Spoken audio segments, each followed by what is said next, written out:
Varicose veins తో బాధపడుతున్నారా? మన ఏవిస్ హాస్పిటల్లో 4500 రూపాయల లేజర్ స్కానింగ్ ఉచితం. నమస్తే రమగారు. నమస్తే జయ. రమగారు, కొంతమంది మనుషులు సహజంగా మనిషి లక్షణం అంటారు మీరు. కొంత సంపాదన కానీ, కొంత పేరు కానీ, పదవులు కానీ వచ్చిన వెంటనే మనుషుల్లో విపరీతమైన మార్పు వచ్చేస్తుందండి. అప్పటి వరకు ఒకలాగా ఉంటారు, ఆల్ ఆఫ్ సడన్ ఒక్క రోజులో మారిపోతారు. అడుగులు నేల మీద ఉండవన్నమాట, మధ్యలో నడుస్తూ ఉంటారు. శాంతం ఆకాశంలోకి వెళ్ళలేకపోయినా కూడా ఎదుటి వారికి తెలిసిపోతూ ఉంటుంది. ఏంటి వీళ్ళలో ఇంత మార్పు వచ్చేసింది, డబ్బు తీసుకొచ్చిన మార్పు లేకపోతే పదవి తీసుకొచ్చిన మార్పు అనుకుంటూ ఉంటాం కదండి. కానీ ఆ లక్షణం మంచిది కాదేమో అనిపిస్తుంది నాకు. మంచో చెడో ఇక వాళ్ళ మధ్యలో వచ్చిన వాళ్ళు మరీ ముఖ్యంగా మరీ ఎక్కువ. అవును, సహజంగా ఉన్న వాళ్ళు ఎప్పుడు నార్మల్ గానే ఉంటారు, గొప్పలు చెప్పుకోరు. సార్లు మూతులు నేతులు ఇదే గొప్పలు చెప్పుకుంటూనే ఉంటారండి. అంటే అలా కాదులే జయ, ఇప్పుడు సహజంగా వాళ్ళ తీరేదో కొంతమంది అలాగే ఉంటారు. కొంతమంది ఇలా మధ్యలో వచ్చిన వాళ్ళు అలా డౌన్ టు ఎర్త్ ఉండలేకపోతాను. నడమంత్రపు సిరి నరాల మీద పుండు అంటారు, ఆగనివ్వదు అనమాట. అది వెళ్ళి నేల మీద ఉండనివ్వదు. ఇక అంతే సంగతి. కొంతమంది తీరు చెప్పలేకపోతాం. అది మంచా చెడా అంటే దాని మీద డిస్కషన్ పెట్టలేం మనం. వాళ్ళ తరహా అది. కొంతమంది చూడు ఎంత వచ్చినా ఏమొచ్చినా కూడా ఇసిరేస్తారు రమ్మగారు. అది సరే, మంచో చెడో వదిలేద్దాం. వాళ్ళ మంచి వాళ్ళకే ఉంటది, వాళ్ళ చెడు వాళ్ళకే ఉంటది. కానీ మాట ఇసురు అనేది ఎదుటి వాళ్ళకి చాలా బాధ అనిపిస్తుంది, కాదంటారా? అవును, ఏదో వీటికి నడమంత్రం అనుకుంటారు. అంతే, వాడితో పని ఉన్నప్పుడు ఇంకేం చేయలేరుగా, చచ్చినట్టు వాడి దగ్గరే చెప్పలేకపోతాం కదా. దీని మీద ఒక మంచి కథ ఉంది, చెప్తాను జయ. మన పాతకాలపు గాథల్లో చాలా కథలు చూస్తాం మనం. సినిమాల్లో కూడా ఒక ముగ్గురు నలుగురు అన్నదమ్ములు ఉన్నారనుకో, ఒకడు చాలా మంచివాడు, ఒకడు చాలా తెలివైన వాడు అలా కనపడతారు. పెద్దవాడు చాలా మంచివాడు, మిగిలిన వాళ్ళంతా స్వార్థపరులు.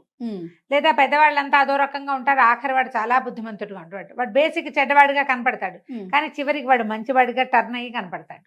నువ్వు ఏ సినిమా కథలు తీసుకో ఇలాగే ఉంటాయి. పెద్దవి చిన్నవి సినిమాలు తేడా లేవు, పాతవి కొత్తవి కూడా. అలా ఉండకపోతే మనం యాక్సెప్ట్ చేయలేము, మనసుకు కూడా నచ్చదు. హ్యాపీ ఎండింగ్ ఉండాలి కదా మనకి. సాధారణంగా స్వార్థపరులు ఉన్న ఇంట్లో మంచి వాళ్ళు ఉండేందుకు అవకాశం లేదు. అందరూ అలానే ఉంటారంటారా? డెఫినెట్ గా. పై వాళ్ళంతా స్వార్థపరత్వం కాబట్టి చిన్నవాడు అదే కదా నేర్చుకుంటాడు జయ. అవునా కాదా? లక్షణాలు మారవంటారా? మారవు, అవన్నీ సినిమాటిక్, ఓన్లీ స్టోరీస్ లో ఉంటాయి అవి. వీళ్ళకు కూడా ఎంతో కొంత స్వార్థం ఖచ్చితంగా ఉంటుంది. పెద్దవాళ్ళందరూ మంచివాళ్ళు అనుకో, చిన్న పొన్న స్వార్థపరత్వాలున్నా కొంత మంచితనం అలవాటు అవుతుంది. చూడు, అలవాటు అవుతుంది. ఆ అలవాటు ప్రకారం మంచితనం ఉంటుంది. ఓకే. ఈ స్వార్థపరత్వాలు, చెడ్డతనాలు, సొంతం చూసుకోవటాలు, సెల్ఫిష్గా ఉండటాలు, బేసిక్ థింగ్స్ అవి ఇళ్లలో ఉన్నాయి అంటే పిల్లలకి వచ్చేస్తాయి ఆటోమేటిక్గా. చాలా కష్టం అవి పోగొట్టుకోవాలని కూడా అనుకోరు. ఇది చెడ్డది, ఇది పోగొట్టుకోవాలని భావించరు కూడా. వాళ్ళకి క్యాజువల్ గా ఉంటుందేమో, క్యాజువల్ గా ఉంటుంది. పూర్వం అంటే ఒక పల్లెటూరులో ముగ్గురు అన్నదమ్ములు ఉండేవారు. వాడు సూర్యవర్ధనుడు, చంద్రవర్ధనుడు, బాలవర్ధనుడు. సూర్యుడు, చంద్రుడు, బాలుడు అని పిలుచుకునేవాడు. అయితే వీళ్ళకి ఏమి ఆస్తి స్వాస్తి ఏం లేదు. అమ్మా నాన్న చిన్నప్పుడే పోయారు. ఒక పెద్ద మామిడి చెట్టు ఉండేదట. అది శాఖోపశాఖలుగా అన్ని పక్కలకి వెళ్ళిపోయి ఉండేది.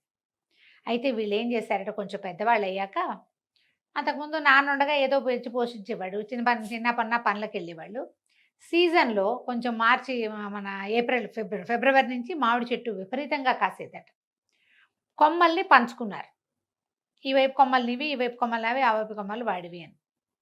ఇద్దరు ఒకవైపు కాయలు కోసి పట్టుకెళ్ళి అమ్మకానికి వెళ్తారు. ఒకటి చెట్టు కాపలాకాయలు, ఎవరు చెట్టు కాయలు కోసేయకుండా. ఎండాకాలం అంతా చెట్టుకి అది సంవత్సరం అంతా పోషణ చేసి, ఎండాకాలం అంతా కాసిన కాయలు పళ్ళు అమ్ముకునేవాళ్ళు. ఆ డబ్బులు జాగ్రత్త పెట్టుకుని ఏడాదంతా గడుపుకునేవాళ్ళు అనమాట. రోజుకు ఒకటి చొప్పున ఇంటి చెట్టుకి కాపలా ఉండేవాళ్ళు. ముందు చిన్నవాళ్ళిద్దరూ పళ్ళు తీసుకెళ్ళారు, పెద్దవాడు కాపలా కాస్తుంటే ఒక ఆయన ముసలైన కొంచెం సాధువు ఫకీర్ లాగా ఉన్నాడు. ఆయన వచ్చి, బాబు ఎండకి చాలా ఆకలిస్తుందిరా నాయన, ఇక్కడెక్కడ నీళ్ళు లేదు, చెట్టు కింద కూర్చుంటానంటే కూర్చోమన్నాడు. ఏదో పొంతలో నీళ్ళు ఉంటే కాసిన నీళ్ళు ఇచ్చాడు. చాలా ఆకలిగా ఉందంటే ఏమన్నాడు, ఈ 2 కొమ్మలు మా తమ్ముళ్ళవి, నేను నా కొమ్మ నుంచి కోసిస్తానని తన వైపు నుంచి 4 కొంచెం దోరగా పండినవి, కొంచెం ఆకుపచ్చ నుంచి పసుపు తిరుగుతున్న కాయలు ఉన్నాయి, ఇంకా పచ్చబడలేదు పూర్తిగా, అవి కోసి కత్తి పెట్టి ముక్కలు తరిగి చేతిలో పెట్టాడు. ఆ పండువాకు వచ్చిన ముక్కలు తిని ముసలాయన మంచినీళ్ళు తాగి 1 గంట పడుకుని లేచి వెళ్ళాడు. రెండో రోజు రెండో వాడి వంతు చెట్టు కాపల. రెండో రోజు కూడా ముసలాయన వచ్చాడు. మళ్ళా యథాప్రకారం మంచినీళ్ళు తాగాడు. అబ్బాయి 4 పళ్ళు కోసిస్తే తిన్నాడు. మూడో రోజు ఆఖరివాడి వంతు. ఆఖరివాడు కూడా పళ్ళు కోసిచ్చాడు. కూర్చో తాత, సాయంత్రం మా అన్నయ్య వాళ్ళు వస్తారు, బియ్యం అవి తెస్తారు, మేము అన్నం వండుకుంటాం, అన్నం కూడా తిని వెళ్దుగానని అని పిలిచాడు. ఆయన అన్నాడు, ఒరే మీ అన్నయ్య వాళ్ళిద్దరిని రాని నేను చెప్తాను అన్నాడు. అన్నయ్య వాళ్ళిద్దరు వచ్చాక వాళ్ళతో పాటు అన్నం తిని ఏమన్నాడు, మీరు వాళ్ళు మంచి వాళ్ళరా, మీకున్న కాస్తలోనే వచ్చిన వాడికి ఏదైనా పెట్టాలని అనుకుంటున్నారు, మీకు ఏదైనా మేలు చేస్తాను, నాతో పాటు రండి అని ముగ్గురిని వెంబడబెట్టు తీసుకెళ్ళాడు. ఓకే. అట్లా నడుచుకుంటూ నడుచుకుంటూ నడుచుకుంటూ నడుచుకుంటూ పోయారు. ఎక్కడికో నడిచారు. నడుచుకుంటూ వెళ్తుంటే ఒక ఏరు అడ్డం వచ్చిందట. నది, అది ఎక్కడదో ఇటు పక్కకి వస్తుంది. నది దగ్గరికి వచ్చేసరికల్లా పెద్దవాడి కళ్ళు అట్లా నదిలోకే చూస్తున్నాడు. ముసలాయన అడిగాడు, ఏమిట్రా నాయన అట్లా చూస్తున్నావు, నీకు ఇంకా కోరిక కలుగుతుందంటే, ఈ నదిలో నీళ్ళన్నీ పాలైపోతాయి, చక్కగా పెరుగు తోడుపెట్టి మీగడ తీసి వెన్న చేస్తే పాలు అమ్ముకోవచ్చు, పెరుగు అమ్ముకోవచ్చు, వెన్న అమ్ముకోవచ్చు, మీగడ అమ్ముకోవచ్చు, నెయ్యి అమ్ముకోవచ్చు అన్నాడు. అనేసరికల్లా అంతే కదా, తీరిపోతుంది నీ కోరిక, ఇవన్నీ పాలైపోతాయి పోమన్నాడు. ఈ వైపుకి పారే ముక్కంతా పాలేయట. ఇంకా ఈ చిన్న వాళ్ళిద్దరిని వెంబడి పెట్టుకుని ముసలాయన ఇంకా ముందుకు తీసుకుపోయాడు. ముందుకు తీసుకెళ్తే ఒక పెద్ద మైదానం వచ్చిందట. మైదానం నిండా పావురాలే అని. ఇప్పుడు మనం కొన్ని చోట్ల చూస్తాం, పావురాలన్నీ వాళ్ళ నేల మీద పొడుచుకొని తింటూ ఉంటాయి. అవునవును. ఆ పావురాలను చూసేసరికి ఆగిపోయాడట రెండో అబ్బాయి. ముసలాయన అడిగాడు, ఏం ఐడియా వచ్చింది నీకంటే, ఈ పావురాలన్నీ గొర్రెలు అయిపోతాయి, ఇన్ని వేల పావురాలు ఉన్నాయి, ఇన్ని వేల గొర్రెలు అయితే చక్కగా ఉన్ని వ్యాపారం చేసుకోవచ్చు, గొర్రెలు కాసుకోవచ్చు, గొర్రెలు అమ్మితే కూడా లాభం వస్తుంది, అట్లాంటి కోరికలు ఎట్లా తీరుతాయి తాత అంటే, ఎందుకు తీరవరా, పో నీకు ఇవన్నీ గొర్రెలు చేసిస్తాను అన్నాడు. మొత్తం గొర్రెలు అయిపోయింది. గొర్రెలు అయిపోతే సరే మూడో వాడిని వెంబడి పెట్టుకుని ముసలాయన నడవటం మొదలుపెట్టాడు. వెళ్తూ వెళ్తూ వెళ్తూ వెళ్తూ ఉన్నారు. వాడు దేన్ని చూసి ఉద్రేక పట్టల్లా ఉత్సాహ పట్టల్లా కుర్రాడు. ఆయన అన్నాడు, ఎరా ఎంత నడిచినా ఏ కోరికలు పుట్టబెంటరా మీ అన్నయ్యలాగా, నీకంటే నా కోరిక తీరే కోరిక కాదు, రాజుగారి పట్టపు రాజుగారి కూతుర్ని పెళ్లి చేసుకోవాలని ఉంది నాకు, ఒక మాట ఎప్పుడో చూశాను, ఇవన్నీ ఏముంది అవే వస్తాయి అనేసరికి ఈయన అన్నాడు, అంతే కదా, రాజు కూతుర్ని పెళ్లి చేసుకోవాలి, నీ సులువుగా నీ పని అయిపోతుందని చెప్పాడు. అక్కడి నుంచి ఈయన అన్నాడు, పద నిన్ను రాజుగారి దగ్గర తీసుకెళ్తానని రాజుగారి దగ్గరికి ఈ కుర్రాన్ని వెంబడి పెట్టు తీసుకెళ్ళాడు. మీ పిల్లని వీడికి ఇచ్చి పెళ్లి చేయండి అని చెప్పడానికి. అయితే అక్కడ ఆల్రెడీ ఇద్దరు పెళ్లి కొడుకులు సిద్ధంగా ఉన్నారు. రాకుమారిని పెళ్లి చేసుకోవడానికి వచ్చింది వాళ్ళు. రాజు అన్నాడు, నువ్వు గొప్ప సన్యాసివి, చాలా గొప్పవాడి, నువ్వు తెచ్చిన కుర్రాన్ని నేను కన్సిడర్ చేయవలసిందే, కాకపోతే ఇంకో ఇద్దరు ఉన్నారు కదా, ముగ్గురు, ఈ ముగ్గురులో ఎవరో మంచి పెళ్లి కొడుకు మీరే నిర్ణయించండి అన్నాడు. ఈయన అన్నాడు, సరే అమ్మాయికి ఒకసారి చూపిద్దాం ముందు. వీళ్ళ ముగ్గురు నేను చూపించారు. చూపించాక 3 గులాబీ మొక్కలు తెప్పించాను.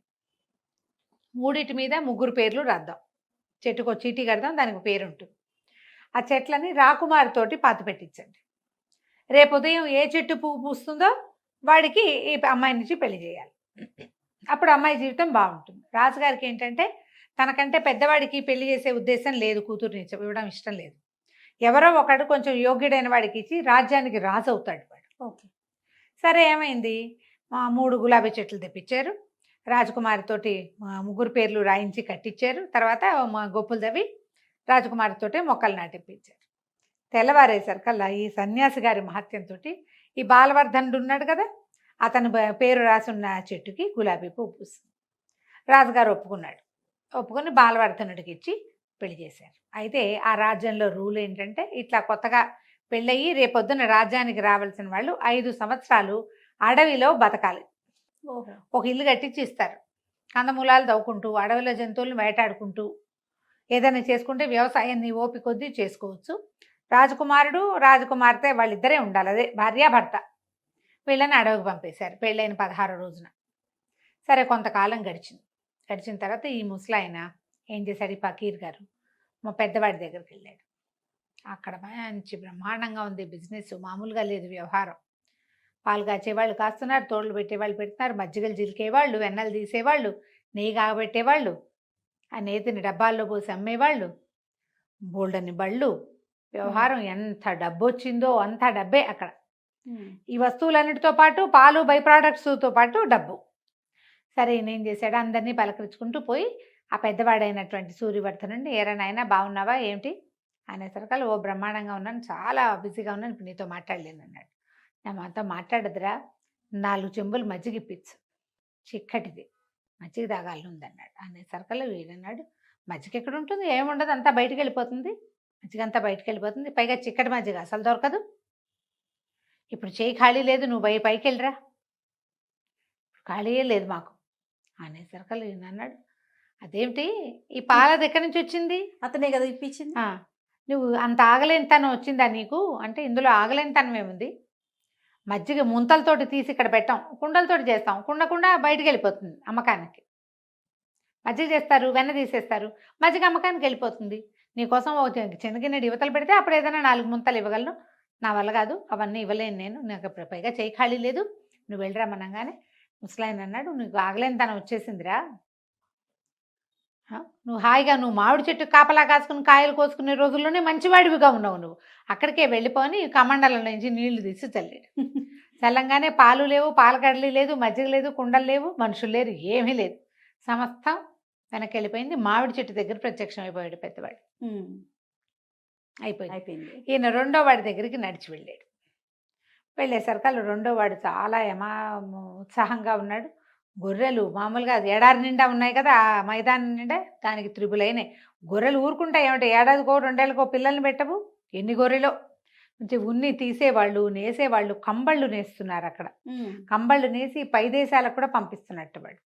పంపిస్తుంటే ఈయన వెళ్ళి, ఒరే చలికి ఆగలేకపోతున్నాను నాయన, ఒక కంబళి ఇప్పించు నాకు అని అడిగాడు. అడిగేసరికల్లా ఇతను అన్నాడు, కంబళి కాదు, చిన్న ముక్క కూడా ఇవ్వలేను, ఎందుకంటే ఇవన్నీ బయటికి వెళ్ళిపోయేవి, ఇందులో నుంచి ఒకటి తీస్తే లెక్క తగ్గిపోతుంది, 100 ఇస్తామన్నావు, 100 ఒకటి తీసామనుకో 99 అవుతుంది, కాబట్టి ఇప్పుడు ఏం కుదరదు, రేపో మాపో కనపడు, కొంచెం గొర్రెబొచ్చి ఇప్పిస్తా, ఎక్కడే నేర్చుకోను, మా దగ్గర కుదరదు, మాదంతా ఎక్స్పోర్ట్ క్వాలిటీ, చిన్న పనులు చెయ్యం మేమన్నాడు.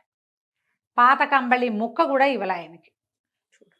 ఇవ్వకపోయేసరికల్లా ఏం చెప్పాడు, సరే నువ్వు కూడా అలాంటి వాడివే, మీరు మామిడి చెట్టు కాపలాకే పనికొస్తారు, అక్కడ ఉండగా మీకు దాన గుణం ఉంది, మీకున్న కాస్తలో పెట్టే గుణం ఉంది, ఇప్పుడు ఎంత వచ్చినా పెట్టే గుణం లేదు, నీకు మనుషులతో పాటు పెరగవలసింది ఏమిటి, పెట్టు గుణం, అంతేగా, అది పెరగాలి, నీకు పెరగలేదు, నువ్వు వెనక్కి వెళ్ళిపోమని మొత్తం నీళ్ళు చల్లాడు. ఆ మొత్తం గొర్రెలన్నీ మంత్రజలం తగలంగానే పౌరాలు అయిపోయినాయి, ఎక్స్పోర్టు లేదు, ఇంపోర్టు లేదు. ఇంకా రెండో వాడు పోయాడు. ఈయన మూడో వాడి దగ్గరికి వెళ్ళాడు. వీళ్ళు ఒక చిన్న సరస్సు తీరంలో ఒక గుడిసె లాంటిది కాస్త పెద్దదే వేసుకుని భార్యాభర్త ఉంటున్నారు.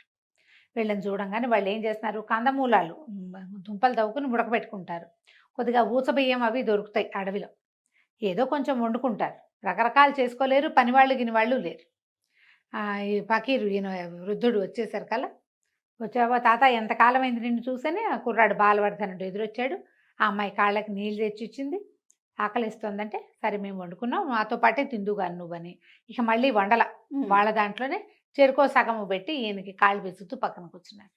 ఈయన అన్నాడు, నువ్వు మారలేదురా, రాజుగారి కూతురు నీ భార్య అయినా మారలా, ఇంకొక సంవత్సరం గడిస్తే నువ్వు ఇక్కడి నుంచి వెళ్ళి రాజు అవుతావు, రాజు అయిపోతున్నానన్న ఉత్సాహం వచ్చినా నువ్వు మారలేదు, మార్పు లేని వాడివి నువ్వు ఒకడివే. మీ అన్నలిద్దరికీ మార్పు వచ్చేసింది, మార్పు వచ్చిన వాడు ఏదో ఒక రోజు తన ఒరిజినల్ ప్లేస్కి వెళ్ళిపోతాడు వెనక్కి, లేదా జనాల దృష్టిలో దిగజారిపోతాడు. డబ్బులు పోకపోవచ్చు, వాడి కర్మవశాత్తు డబ్బు ఉండొచ్చు కానీ విలువ ఉండదు.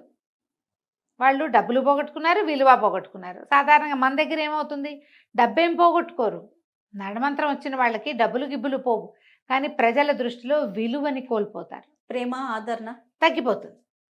ఆలోచించుకోవాలి ప్రతి వాళ్ళు కూడా. ఇలా మనం ముందుకెళ్ళేటప్పుడు మన ప్రవర్తన లోపాలు ఏమైనా ఉన్నాయా, మనం ఏమిటో ఓవర్గా ప్రవర్తిస్తున్నామా, కొంచెం ఎక్కిపోయామా మనం అనేది ఆలోచించుకుని దాన్ని కొంచెం కట్ చేసుకుంటే మనుషులతో బాగుంటుంది జీవితం. కేవలం డబ్బుతోనే కాదు రమ్మగారు, కొన్నిసార్లు పేరు వచ్చినా కూడా నేల మీద నిలవలేకపోతారండి, పదవులు వచ్చినా కూడా నిలవలేకపోతారు రమ్మగారు. అస్సలు అంటే అసలు ఇప్పుడు నీకు పేరుతో పాటు పదవితో పాటు ఆటోమేటిక్గా డబ్బు వస్తుంది, పేరు నిలవనివ్వదు. రైట్ రమ్మగారు, నమస్తే. సుమన్ టీవీలో మీ పర్సనల్ అండ్ బిజినెస్ ప్రమోషన్స్ కోసం కింది నెంబర్కి కాంటాక్ట్ చేయండి.